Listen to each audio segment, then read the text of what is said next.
MSW Media.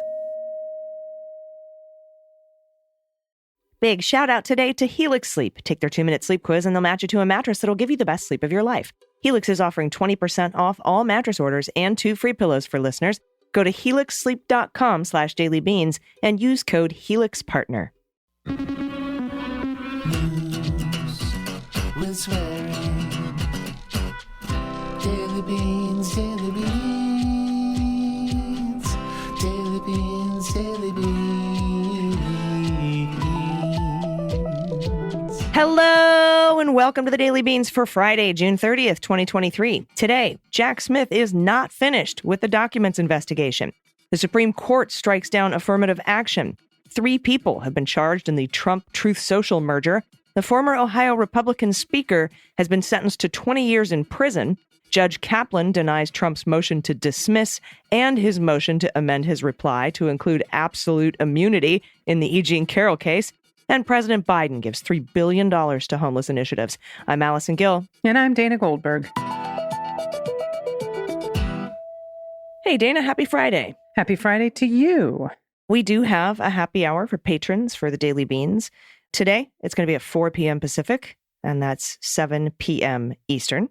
Pete and I will also be recording at some point today the bonus episode for Cleanup on Aisle 45 patrons. You don't want to miss it. He gets pretty sweary. Although in this week's episode of Cleanup on Aisle 45, he went off quite a bit. So if you haven't listened to this week's public episode of Cleanup on Aisle 45, it came out a couple days ago. Check it out. You don't want to miss it.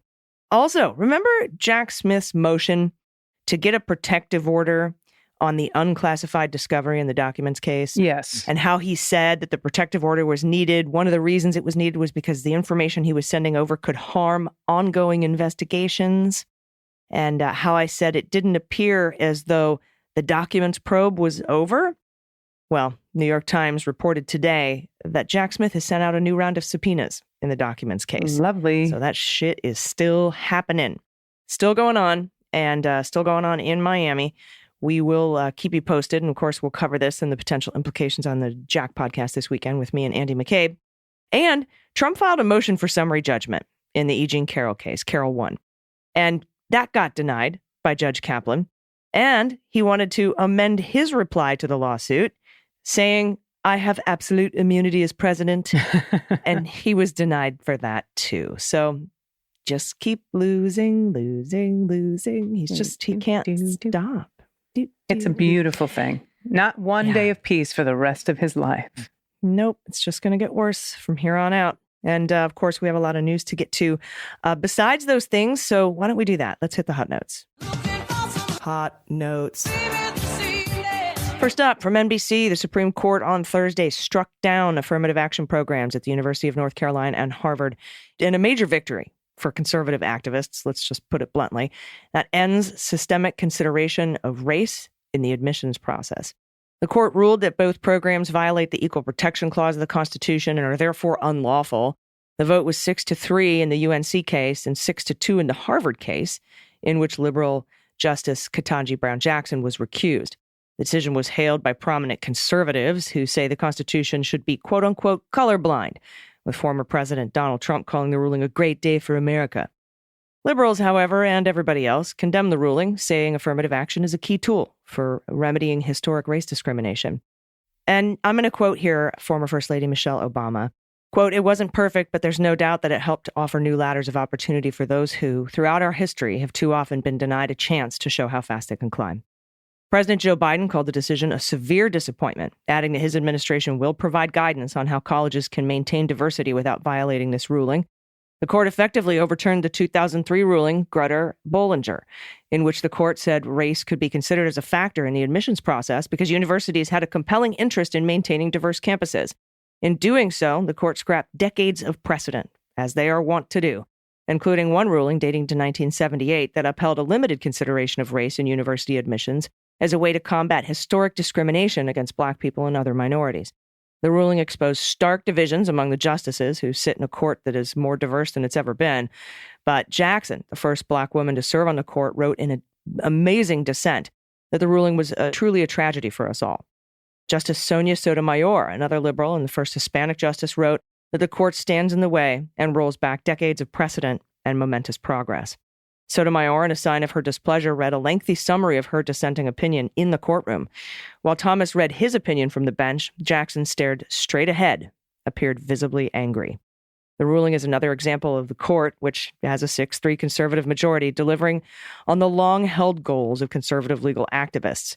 It follows in the wake of the seismic ruling in 2022 that overturned Roe, and as we know, the landmark 1973 decision that guaranteed right to abortion. The court's decision is a major blow to the most selective universities that say some consideration of race is vital in ensuring they have diverse student bodies. Ketanji Brown Jackson pulled no punches when criticizing her conservative counterparts, and she didn't hide her rage that the court, which has a 6-3 conservative majority, believed the University of North Carolina's affirmative action admissions policies were unconstitutional under the 14th Amendment's Equal Protection Clause, to use a Reconstruction Amendment to benefit white people. Quote, "Our country has never been so colorblind. Given the lengthy history of state-sponsored race-based preferences in America, to say that anyone is now victimized if a college considers whether that legacy of discrimination has unequally advantaged its applicants fails to acknowledge the well-documented intergenerational transmission of inequality that still plagues our citizenry." She went on to say, this is the part that gave me chills, and I'm quoting Justice Jackson, quote, "With let them eat cake obliviousness.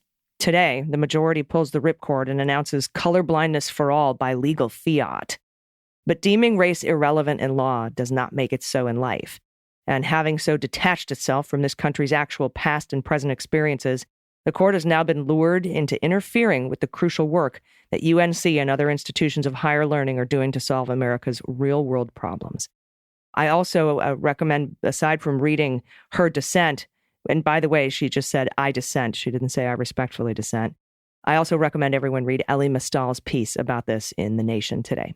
You know, it's interesting when I think about Clarence Thomas, Justice Thomas, and this isn't the first time because he did it with this whole Dobbs decision to revisit Obergefell. He seems to pull the ladder up right behind him when he's benefited, or he knows that people like him have benefited from such things that have been in law for a long time, whether it's affirmative action or Loving versus Virginia. You know, when he said, "I'm going to visit Obergefell," he didn't say anything about Loving, which was mentioned 19 times in the Obergefell decision. And it's just this guy that he keeps lifting up the ladder behind him when he's at the top. And it's kind of gross. It's pretty gross.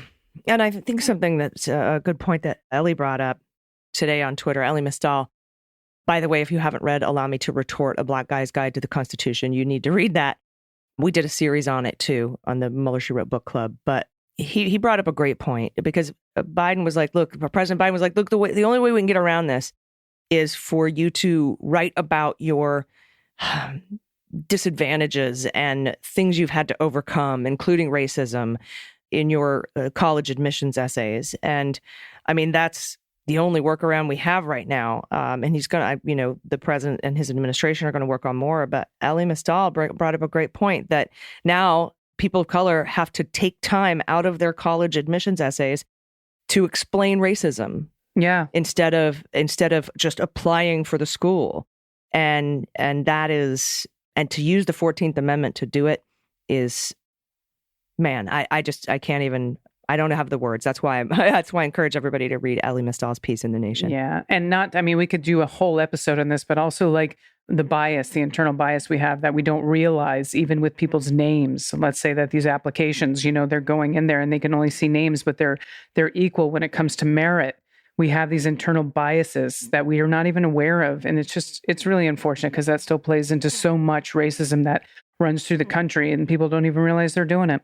No. Yeah, it's so true. All right. This is from Julie Smith at the Associated Press. Former Ohio House Speaker Larry Householder was sentenced to 20 years in prison on Thursday for his role in the largest corruption scandal in that state's history. Now, 64-year-old Republican, he appeared before U.S. District Judge Timothy Black, who handed out the punishment about an hour after he and his wife, Tondra, arrived at the federal courthouse.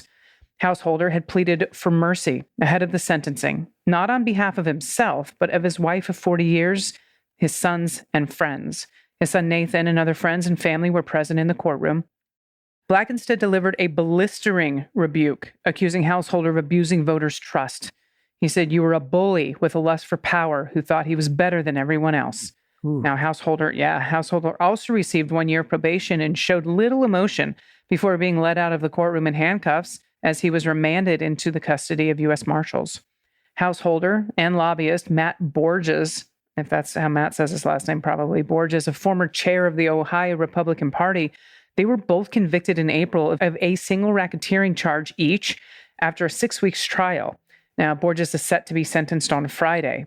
Jurors found that Householder orchestrated and Borges participated in a $60 million bribery scheme secretly funded by Akron-based First Energy Corp to secure Householder's power, elect his allies, pass legislation containing a $1 billion bailout for 2 aging nuclear plants owned by a First Energy affiliate, and then to use a dirty tricks campaign to stifle a ballot effort to overturn the bill. Jesus. Wow.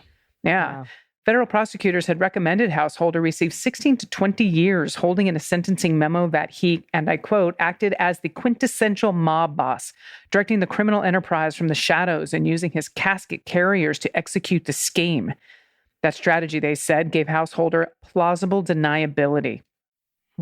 Yeah, his own attorneys had recommended just 12 to 18 months, reporting to the judge that he is a broken man who has been humiliated and disgraced by the ordeal of his widely reported arrest, high-profile prosecution, and 7-week trial by jury. Householder was one of the Ohio's most powerful politicians, a historically twice elected speaker before his indictment. After Householder's arrest in July of 2020, the Republican-controlled House ousted him from his leadership post, but he refused to resign for nearly a year on grounds he was innocent until proven guilty. Well, apparently now he's proven quite guilty. In a bipartisan vote, representatives ultimately ousted him from the chamber in 2021. And the first such expulsion in Ohio, that was the first one in over 150 years. Now, all told, 5 people in a dark money group have been charged so far for their roles in the scheme, and federal investigations remains ongoing. So more people are going down for this. Now, I just want to point out, these are federal charges. These 2 guys were hit each with 1 RICO charge. That's how overarching the federal RICO statute is. And I just want to bring that up because if Donald Trump's January 6th scheme to hold on to power and disrupt the peaceful transfer is found to be a RICO charge, and this guy got 20 years? I know. Just saying. Yeah. Just saying. And from Egan and Scannell at CNN Business, federal prosecutors arrested 3 investors on Thursday on insider trading charges related to a deal to take former President Donald Trump's media business public. According to the indictment, the 3 individuals together made more than $22 million in October of 2021 by illegally trading on non-public knowledge of Digital World Acquisition Corporation's secret plan to buy Truth Social owner Trump Media and Technology Group. Oops. The defendants allegedly tipped off friends and colleagues who purchased securities in Digital World before the blank check firm's Trump Media deal became public. That's fucking illegal. We've talked about it a million times. And, you know, every time I bring up Trump shouting in all caps on Truth Social, I like to remind everybody that that's under federal investigation. We're starting to see some indictments. Once the deal was announced, the value of those securities spiked. The defendants and individuals they tipped off then sold their securities for a significant profit, according to prosecutors. Pump and dump. The 3 men charged in this indictment are Michael Schwartzman, Gerald Schwartzman, and Bruce Gerlich, who served as director on Digital World's board of directors. All 3 have surrendered to authorities and are expected to appear in federal court in Miami later Thursday. Oh, Miami. What else is going on in Miami in the federal courthouse? The Securities and Exchange Commission also filed civil insider trading charges against the 3 of them. So the SEC charged them too. There's no allegation that Trump had any involvement at all in their alleged insider trading. Trump Media did not respond to a request for comment. However, the new charges add to the controversy surrounding the Trump deal, which has raised eyebrows from legal experts and drawn scrutiny from regulators and prosecutors. Now, this is still being investigated in the Southern District of New York. I just want to bring that to your attention. Lovely. This is Miami, but there's still some other things happening over in New York. Nearly 2 years after being announced, the merger has yet to be completed. And last month, the NASDAQ stock exchange threatened to delist Digital World because it hadn't filed its quarterly report. The indictments say that the defendants passed on Digital World's confidential information to friends on a trip to Vegas, to Michael Schwartzman's neighbors, and to Gerald Schwartzman's employees at a furniture supply store. Altogether, those contacts pushed tens of thousands of securities ahead of the merger announcement. Whew. According to the indictment, the 3 defendants were invited to invest in Digital World, as well as another special purpose acquisition company, an SPAC. After signing non-disclosure agreements, prosecutors say they were provided confidential information that Trump Media was a potential target of the SPACs. Garelick was given a seat on Digital World's board of directors, giving him further insight into the SPAC's confidential merger plans with Trump Media. Prosecutors say Garelick provided to his co-conspirators what he described as intelligence about the Trump merger negotiations and the timing of a public merger announcement. So he wasn't even trying to be like wink and a nod. He's like, hey, I have some intelligence, insider information you can trade on. Want to do some insider trading? Like, fuck. He's just saying the quiet parts out loud. In violation of the non-disclosure agreements they signed, the defendants bought millions of dollars of Digital World securities on the open market and shared the inside information with other associates who also purchased securities before the merger was made public. Digital World shares skyrocketed following the Trump Media merger news as investors saw it as a way to bet on the fortunes of the former president. Quote, rather than adhere to his duty as an insider, we allege Garelick, together with the Schwartzmans, monetized the information to generate over $20 million in illicit profits. That's Gurbir Grewal, director of the SEC's Division of Enforcement, in a statement. This case demonstrates the SEC's ongoing commitment to exposing insider trading wherever it occurs, including in SPAC mergers. Thank you so much, AG. And this is from Sam Fossum at CNN. It seems the Biden administration announced new actions Thursday to help prevent and reduce veteran homelessness across the country, including $3.1 billion in funding to support efforts to quickly rehouse homeless Americans. And this is a quote from the story. These funds can be used for a wide range of critical interventions, from rental assistance to supportive services to technology and data sharing. That's from the White House Domestic Policy Advisor, Neera Tanden, referring to the funding that will be made available through the Department of Housing and Urban Development under the Continuum of Care program. Additional actions been announced Thursday. That's according to a White House fact sheet, and that includes $11.5 million in funding for legal services for veterans experiencing homelessness, $58 million worth of funding to help homeless veterans find jobs, and a new series of boot camps by HUD and Veterans Affairs to help the VA medical centers and public housing agencies more quickly rehouse veterans. Now, the more than $3 billion in funding being announced by HUD is not specifically earmarked for veterans, although it will also go toward helping veterans struggling with homelessness. That's according to senior administration officials. And another quote, we like to say here that the phrase homeless veteran should not exist in the English language. Ending veteran homelessness has been and continues to be a top priority of the president, and his relentless advocacy for that goal has led to a very important investments and advancements, including robust funding. This is from Veteran Affairs Secretary Dennis McDonough, who added that the VA is currently on track to meet its goal of rehousing 38,000 veterans in 2023. That's fantastic. Now, the VA put about 40,400 homeless veterans into permanent housing last year, with about 2,500 of them returning to homelessness at some point that same year, and that's according to the VA. While Thursday's actions focus on the issue of homelessness for veterans, administration officials hope that progress made in housing former service members will help improve efforts to tackle the issue for all Americans experiencing homelessness. And this is another quote. Homelessness is a challenge we face as a nation, but most importantly, it is a solvable one. That's from Tanden. He told reporters, adding, there are so many lessons there that can help us tackle this problem for all Americans.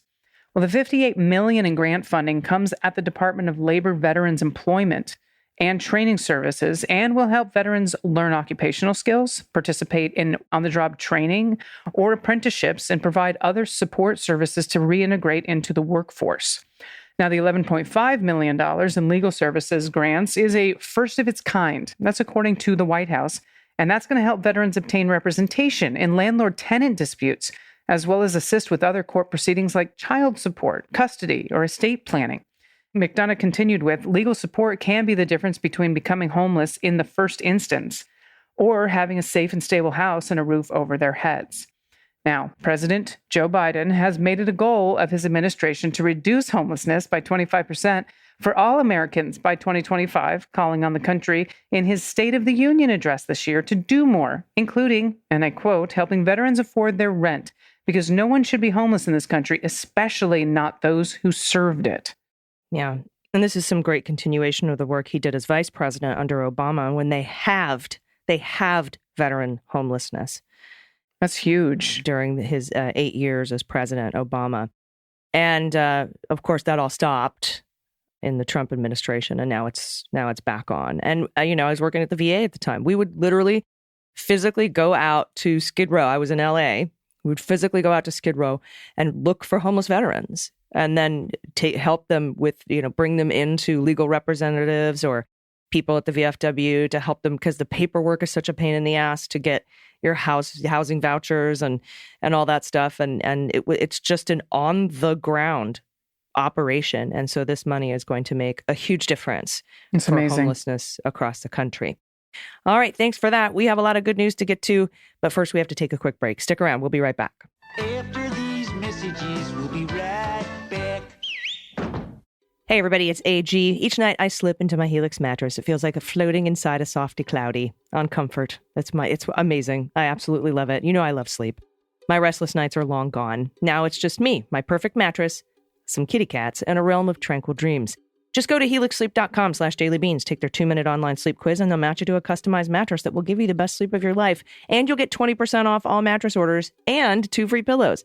The Helix family is a treasure trove of sleep solutions with 20 diverse mattresses, including the critically acclaimed Luxe collection, models suited to the big and tall, and even ones for kids. Most recently, Helix released their top-notch Elite collection. Pooling years of profound mattress wisdom, they've crafted a sleep experience that ascends to new heights. We all sleep differently. Helix knows that, so they designed different models for every position and mattress feel. I sleep on my side, and I like a medium firm mattress, so I was matched with the Helix Midnight, and I love it. It's head and shoulders the best mattress I've ever slept on. You can find out which mattress is perfect for you by taking the 2-minute Helix sleep quiz. After that, there's free delivery to your doorstep, a 10 to 15-year warranty, and you get to keep it in your home for 100 nights to decide if it's the right one for you. I'm absolutely positive you're going to love your mattress as much as I love mine. And right now, Helix is offering 20% off all mattress orders and 2 free pillows for listeners. Just go to helixsleep.com/dailybeans and use code HelixPartner. This is their best offer yet, and it won't last long. With Helix, better sleep starts now. Everybody, welcome back. It's time for the good news. Who likes good news? Everyone? Then good news, everyone!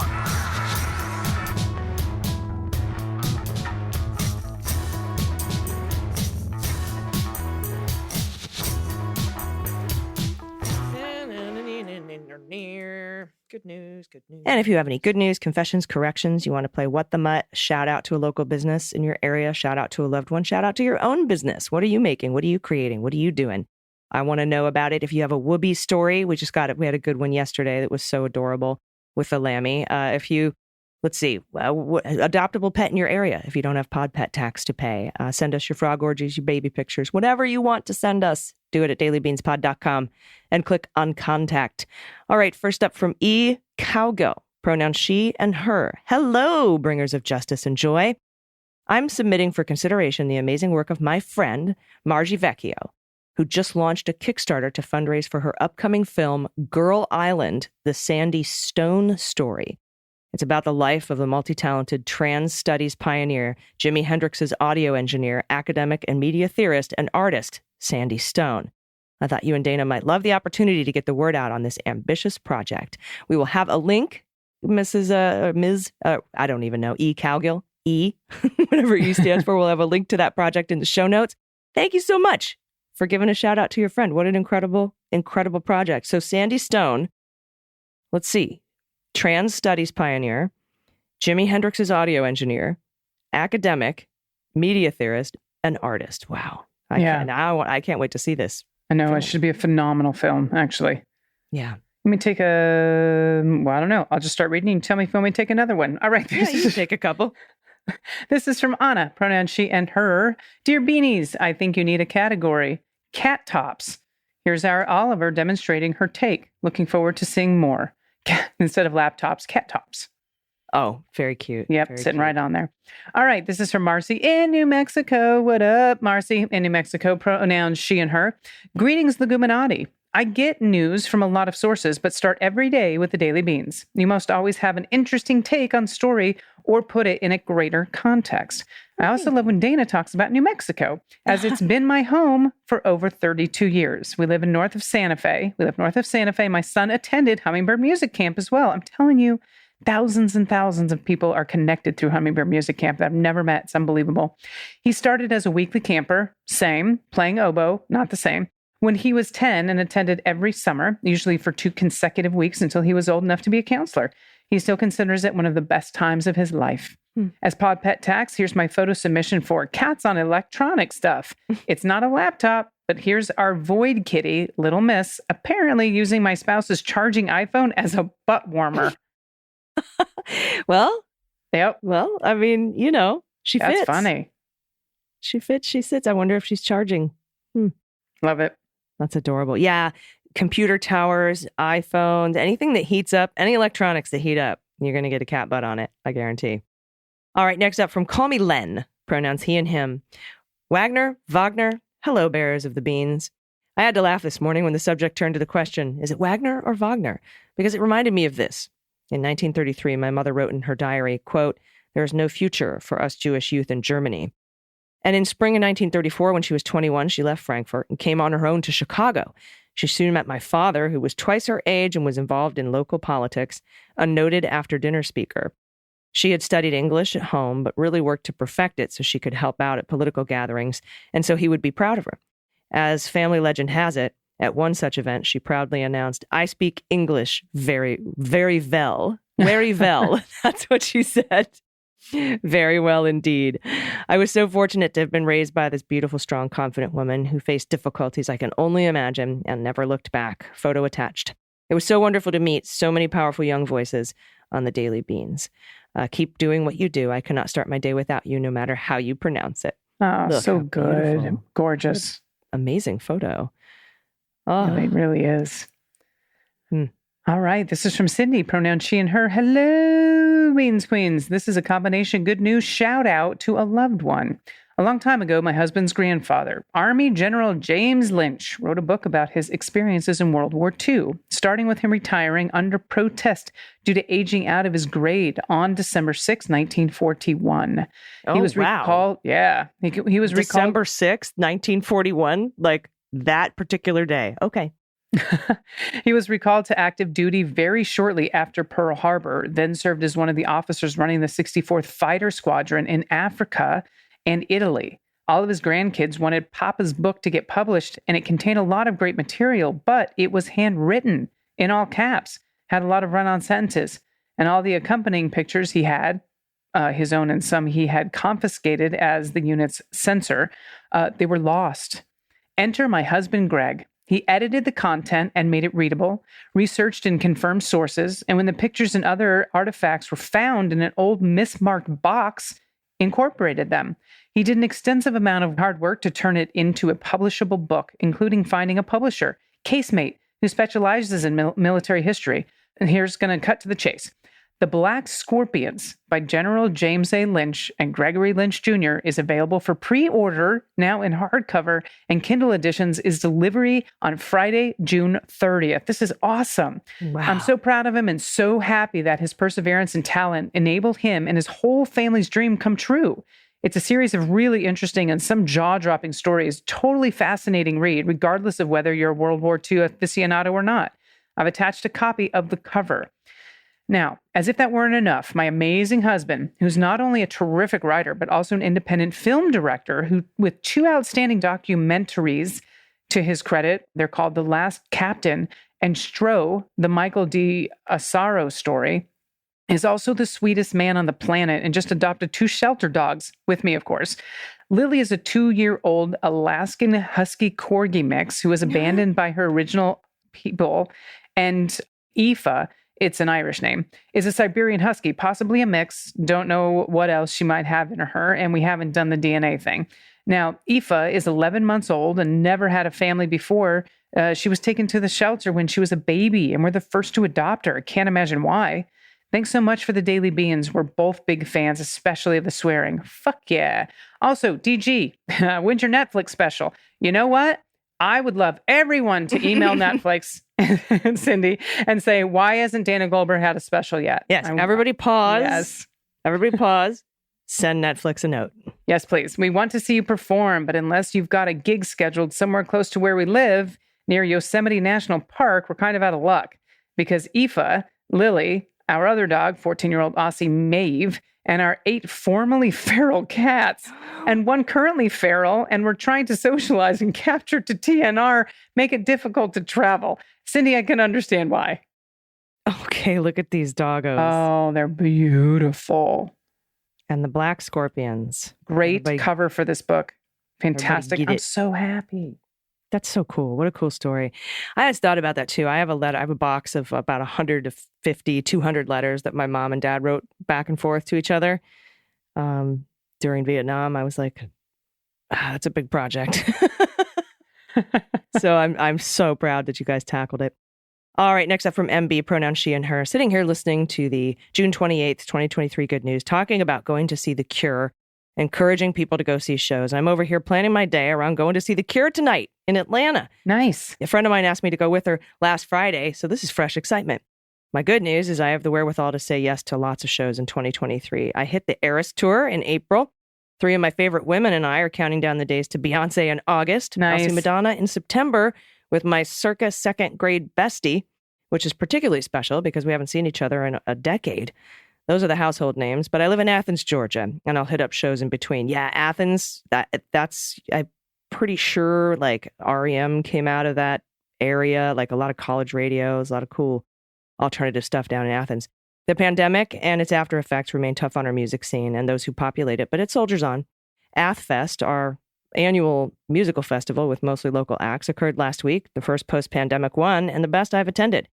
This is true, despite Elf Power's set getting cut short and the bad ends cut completely because the weather got super sketch. Alas, better safe than sorry. Since they got robbed of their main stage duties, potentially making new fans, maybe the Leguminati would want to go find their records and give them a listen. Everybody wins. Pet Dax is Susie, our rescue we adopted a year and a half ago. She's about 8 years old. She's a fine candidate for What the Mutt, though we haven't found out what she is, so your guesses are as good as mine. During those years of the former guy's presidency, I would listen to your show on our morning walks and anxiously await the good news segment. It felt necessary, and it was a bright light during a dark time. Thank you for that. Okay, look. Oh, she's so sweet. Okay, so our guesses are as good as theirs. I think there's some chihuahua in there. Look at those ears and some pity. Yeah. Little boxer face, maybe. Little staffy. Some and just chow, angel. you know. There's some sweetness. Also, There, maybe yeah. a little shepherd beagle in there. Little shaggle. Just beautiful dog. Yep. Thank you, everybody. What a great way to wrap up the week. Again, we've got a happy hour at 4 p.m. Pacific time today. We'll be chilling out for about an hour. It's just me. No Pete, no Andy. Sorry. Only me. Only you. But I'm looking forward to it. And of course, this weekend we'll have the cleanup bonus for patrons, the Beans weekly wrap up for patrons, and don't miss Jack on Sunday. There's so much news. It's bonkers. Do you have any final thoughts before we get out here for the weekend, Dana? Nope. Everyone have a fantastic weekend. Be safe. Yes, be safe, rest well. It's going to be a long holiday weekend, but we'll be back in your ears on Monday. Until then, please take care of yourselves, take care of each other, take care of the planet, take care of your mental health. Vote blue over Q. And take everyone you know with you. I've been AG. And I've been DG. And them's the Beans. The Daily Beans is written and executive produced by Allison Gill with additional research and reporting by Dana Goldberg. Sound design and editing is by Desiree McFarlane, with art and web design by Joelle Reeder with Moxie Design Studios. Music for The Daily Beans is written and performed by They Might Be Giants, and the show is a proud member of the MSW Media Network, a collection of creator-owned podcasts dedicated to news, politics, and justice. For more information, please visit mswmedia.com. MSW Media. Hey, it's Liz and Moji, host of the Feminist Buzzkills podcast, and we have a special episode you don't want to miss. June 24th marks 1 year after the end of Roe, and we're looking back with an abortion provider and an activist who've been navigating the fallout. Amy Hagstrom Miller, founder and CEO of Whole Women's Health, explains the realities of scrambling to close clinics while opening in safe states and shares the emotional strain that takes on patients and staff. Executive Director of Amplified Georgia Collaborative, Allison Kaufman, lays out the importance of coalition building to restore and expand access to abortion. Plus, comedian and dope queen Phoebe Robinson rounds it out with some radical self-care tips and why she crowned Pedro Pascal this year's King of Peen. This special episode drops June 23rd, wherever you get your podcasts. Shit's not awesome, but we got facts, actions, and jokes. The Feminist Buzzkills Pod. When BS is poppin', we pop off. Hi, I'm Harry Littman, host of Talking Feds. a roundtable that brings together prominent figures from government law and journalism for a dynamic discussion of the most important topics of the day.